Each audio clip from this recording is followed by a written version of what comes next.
Definitely Indian navy की official website पे click किया तो stage second admit card Agniveer 01 2023 batch के लिए आप डाउनलोड करने का ऑप्शन आ चुका है। आप सभी ने अपना एडमिट कार्ड डाउनलोड कर लिया होगा।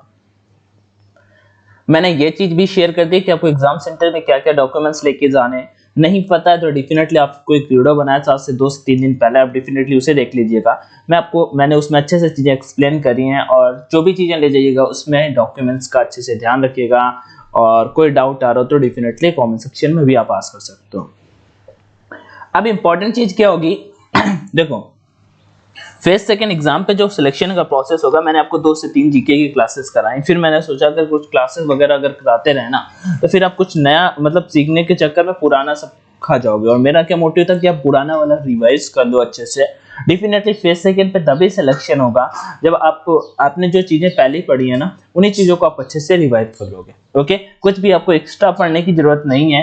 रहा करंट अफेयर का, तो करंट अफेयर में मेरे पॉइंट ऑफ व्यू से आपको टाइम नहीं देना चाहिए। 1 से 2 क्वेश्चन अगर आने होंगे तो आप जनवरी मंथ का करंट अफेयर देख सकते हो, नहीं तो अभी करंट अफेयर को बिल्कुल छोड़ सकते हो। अब यहाँ पे कुछ बात आ जाती है जैसे कि एग्जाम लेवल भैया क्या होगा, ये मैं नहीं बोल रहा हूँ, ये कमेंट्स आते रहते हैं वीडियो भैया। ऐसा तो है नहीं कि वीडियो नहीं बिल्कुल बंद हो गए, जब वीडियो अपलोड किया बस वही वीडियो है, पुराने वीडियो जो डालते हो उसमें आते रहते हैं। ठीक, कुछ डाउट्स मैंने वहां से पिक किए और बता देता हूँ। उनमें से एग्जाम लेवल क्या होगा, एग्जाम पैटर्न क्या होगा, पासिंग और फेल का कब पता चलेगा, नेगेटिव मार्किंग क्या होगी, मेरिट के बेसिस पे नंबर मतलब मेरिट कब बनेगी, और रिजल्ट कब तक आएगा, रिजल्ट कब पता चलेगा। ठीक है, पेपर में नेगेटिव मार्किंग होगी कि नहीं होगी, ये चीजें। तो देखो मैं आपको अच्छे से एक्सप्लेन करता हूँ।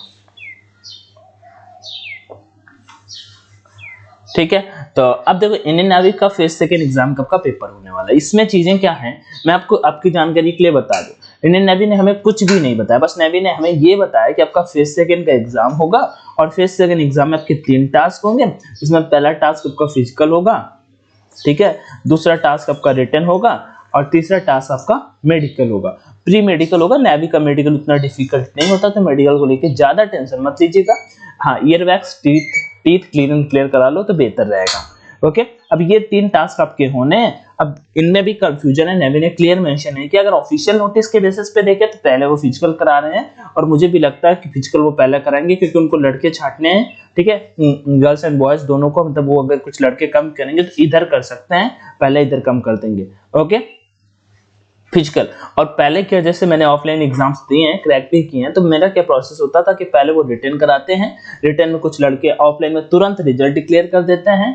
ठीक है, लगभग 45 मिनट बाद रिजल्ट आ जाता है रोल नंबर के बेसिस पे, और उसके बाद आपका तुरंत आपका फिजिकल होता है और फिजिकल के बाद फिर आपका मेडिकल होता है। ये ऑफलाइन रिक्रूटमेंट का प्रोसेस होता था, लेकिन इस बार कुछ इस तरह का प्रोसेस उन्होंने ऑफिशियल पे मेंशन कर रखा है कि वो चीजें ऐसे कराएंगे। ये वाला कोई क्वालिफाइंग रिटन नहीं है, ये वाला कोई क्वालिफाइंग रिटन नहीं है। फिर से बोल रहा हूं, इसी में आप जो स्कोर करोगे पेपर में, इसी से आपका मेरिट बनेगा। और ये जो कैंडिडेट है ऊपर फिजिकल और जो भी हैं, ठीक है, फिजिकल मतलब फिजिकल आपका रनिंग का टाइमिंग मुझे जरूर शेयर करिएगा, कितना आप रनिंग कर पा रहे हो। 6:30 मिनट बॉयज कैंडिडेट मतलब कैंडिडेट के लिए, मेल कैंडिडेट के लिए और फीमेल के लिए 8 मिनट है, तो डेफिनेटली आप अपना रनिंग का टाइमिंग मुझे कमेंट सेक्शन में शेयर कर सकते हैं। ठीक है, कुछ इंप्रूवमेंट की चीजें होंगी तो वो भी चीजें बात की जाएंगी। फिजिकल का आपका अच्छा चल रहा होगा। अब आ जाते हैं मेन जो अपना है रिटन एग्जामिनेशन। मेडिकल का आज एक वीडियो आएगा जिसमें डिटेल्ड मेडिकल का फुल होगा, फुल बॉडी से रिलेटेड की क्या क्या चीजें आपकी चेक की जाएंगी, कैसे क्या चेक की जाएगी और आप उन क्या चीजों से कैसे बच सकते हो। दूसरा रिटन, अब मोस्ट इंपॉर्टेंट है रिटन एग्जाम। देखो जैसे आपने प्री का पेपर दिया है, प्री एंड मेंस की हम बात कर सकते हैं, कोई इतना वो नहीं है कि भैया पहला पेपर दूसरा पेपर, तो हम एक मान लो प्री आपका क्लियर था और आपका मेंस का मतलब मेंस सेकंड एग्जाम है, मेंस मतलब मेन एग्जाम आपका यही है। अब रहा एग्जाम लेवल का, तो देखो जैसे आपने अभी पहले पेपर दिया था उसी बेसिस पे इसका पेपर बनेगा। ठीक, जैसे पहले आपने पेपर दिया था उसी टाइप का इसका पेपर आएगा। हाँ, चीजें एक वीडियो अभी आगे बढ़ने से पहले मैं बता देता हूँ, अब ये जो चीजें हैं ना ये एक्सपेक्टेड वाली कैटेगरी पे रखी जाती हैं, क्योंकि आपको भी पता और मुझे पता है कि नेवी ने कुछ भी क्लियर मेंशन नहीं किया है कि सर हम बिल्कुल ये क्वेश्चंस पूछेंगे या हमारे पेपर में नेगेटिव मार्किंग होगी कि नहीं होगी, क्योंकि ये जो पेपर हो रहा है ये पहली बार ऐसा कुछ हो रहा है। ठीक है, तो ये आपका एग्जाम लेवल की बेसिस के हमने यहाँ पे बात कर ली। दूसरा, अगर हम एग्जाम पैटर्न की बात कर लेते हैं, एग्जाम पैटर्न की बात कर लेते हैं, ठीक है, एग्जाम पैटर्न की बात कर लेते हैं। तो अभी तक के बेसिस पे नेवी ने बिल्कुल सेम टू सेम ऑफिशियल वाला सिलेबस ही मेंशन किया है कि हम ये पेपर कराएंगे और ऑफिशियल वाला सिलेबस ही आपके पेपर में आने वाला है। हाँ, मैं दो से चीजें बोलूंगा, आप सभी थोड़ा सा अगर नेवी के बारे में नॉलेज गेन कर सकते हो तो डेफिनेटली देख लीजिएगा। जैसे कि नेवी डे कब मनाया जाता है, नेवी के पहले हेड कौन थे, उसके बाद अभी कौन है, और नेवी में पनडुब्बियां कौन कौन सी हैं, ऐसा करके कुछ अगर नॉलेज, क्योंकि मैंने एयरफोर्स ग्रुप सी के बहुत एग्जाम्स देखे हैं जहाँ पे इंडियन एयरफोर्स के बारे में बहुत पूछा जाता है। मैं भी कुछ ऐसा पूछ सकते हैं, पॉसिबल अगर आप बोलोगे तो मैं कोशिश करूंगा आपको पीडीएफ एक प्रोवाइड कराने की, लगभग 50 क्वेश्चंस की। अगर मे भी कुछ अगर ऐसा होता है, क्योंकि सिलेबस क्लियर नहीं मेंशन, तो आप अगर ये पढ़ लोगे और अगर ऐसा कुछ हुआ तो डेफिनेटली आप काफी सारे कैंडिडेट से आगे निकल जाओगे, मतलब एक तरफा, क्योंकि सिलेबस भाई किसी को नहीं पता, समझ रहे हो ना, सिलेबस किसी को नहीं पता। मोस्टली चांस है कि जो आपने प्री मतलब पहला पेपर दिया था उसी बेसिस पे आपका पूछा जाएगा। लेकिन अगर बदला, अगर पैटर्न में कुछ भी चेंज हुआ तो भाई आप अगर यहाँ से 10 क्वेश्चन भी आ गए ना, 10 क्वेश्चन में नेवी ने अपने बारे में पूछ लिए, ठीक है, कोई भी पनडुब्बी पूछ दी, कोई भी सबमरीन के बारे में पूछ दिया, ठीक है, पूछ दिया नेवी के दूसरे चीफ कौन थे, ठीक है, अभी वर्तमान में चीफ कौन है, ये तो बता लेंगे, सब बता लेंगे, लेकिन उनके और दूसरा कुछ पूछ लेता है तो फिर वो नहीं बता पाएंगे, ठीक। तो ये मुझे ऐसा लगता है कि ये कर लेना चाहिए आप सभी को, जो भी मेरा वीडियो देख रहे हो।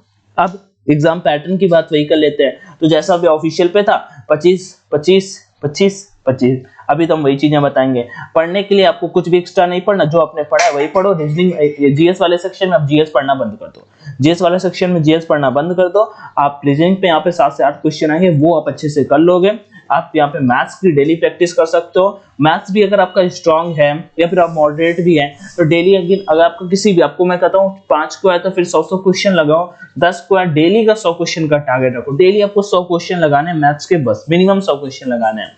हाँ, यहाँ पे अगर साइंस की बात कर लेते हैं तो आप टॉपिक्स को डिवाइड कर लो, ठीक है। अगर आप लूसेंट से पढ़ा हो तो मैं लूसेंट में मुझे याद लगभग 32 चैप्टर है भाई। अगर आपको 2 दिन में तो खैर मैं नहीं बता पाऊंगा, लेकिन हाँ, जिनका 10 तारीख को पेपर है वो लगभग 3-3 4-4 चैप्टर एक दिन में कर सकते हैं रिवाइज, और 100 उसमें एमसीक्यू है तो आराम से कर सकते हो भाई, इतना डिफिकल्ट नहीं है। पेपर वाले टाइम पे मैंने भी एक दिन में 7-7 8-8 चैप्टर्स को, साइंस का चैप्टर को रिवाइज किया है, तो रिवाइज कर सकते हो।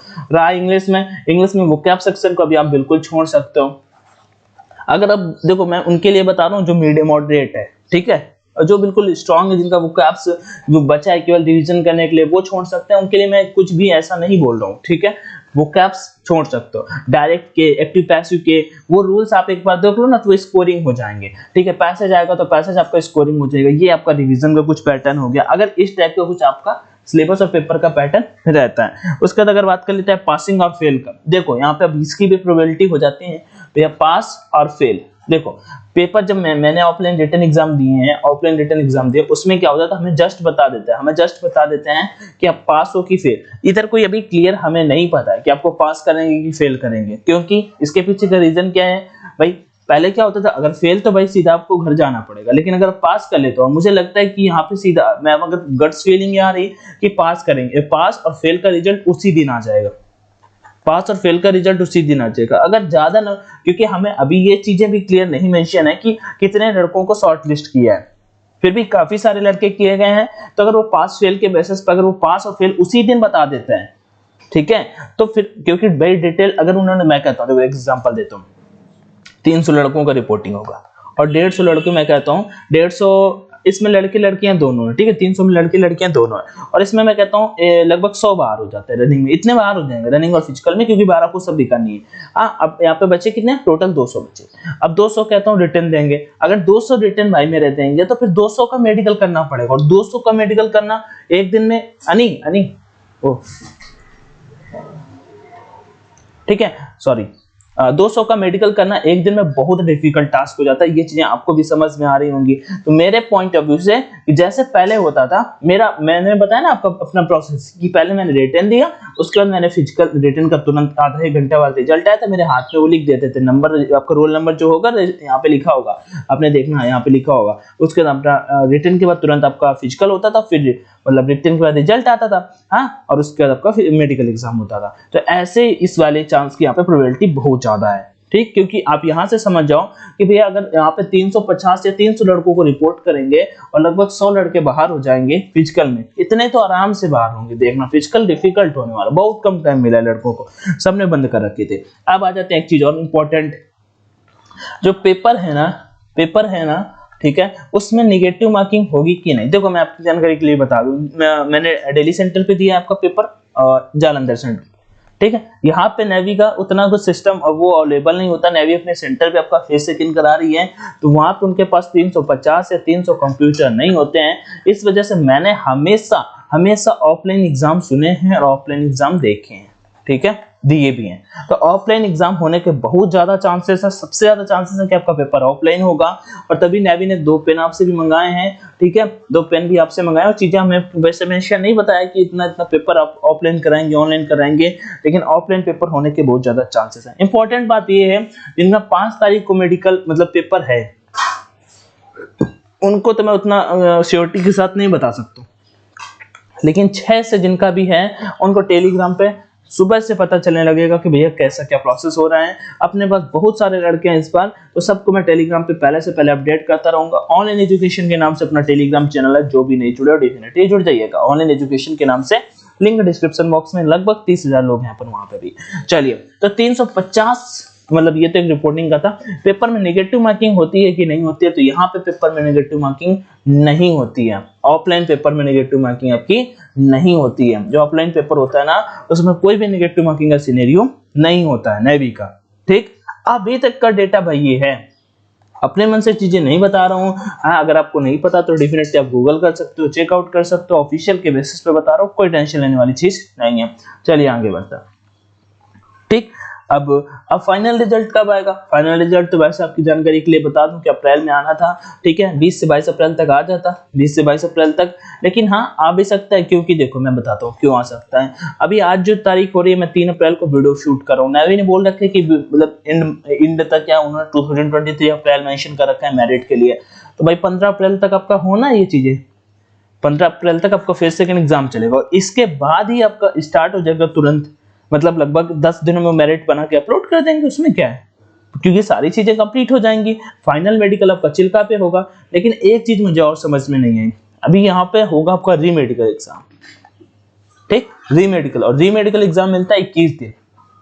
अगर मैं कहता हूँ जिनको 15 को, या कहता हूँ चलो 10 को, अगर 15 वालों को मानता हूँ, क्योंकि लास्ट वाले से अगर यहाँ पे 21 दिन जोड़ते हैं, तो फिर तो मई चली जाती है ना मेरिट में भी। वो पता है क्या करेंगे, मैं बताता हूँ, मेरिट डिक्लेयर कर देंगे, लेकिन वो फिर चिल्का में फिर से उनका मेडिकल कराएंगे, उस बेसिस पर सिलेक्शन करेंगे।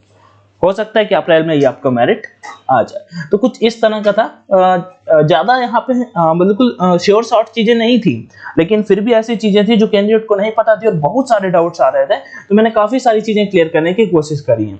फिर भी अगर आपका डाउट आ रहा हो तो कॉमेंट सेक्शन इसीलिए होता है, ठीक है, आप कोशिश करिएगा, पूछ लीजिएगा, मैं जरूर वो चीजें बता दूंगा।